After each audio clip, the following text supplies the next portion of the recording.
What's up guys, for today's video, another vlog, another day.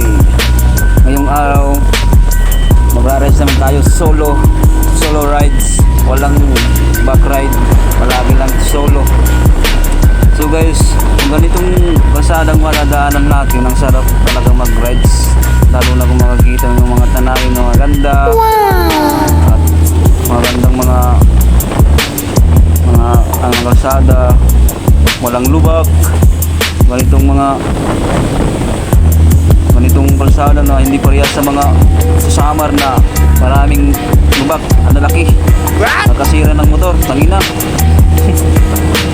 So ngayon guys, mag-ride tayo papuntang, galing tayo sa Tanawan papunta sa Alang-alang, pabalik ng Samar. Ayun lang guys, thank you.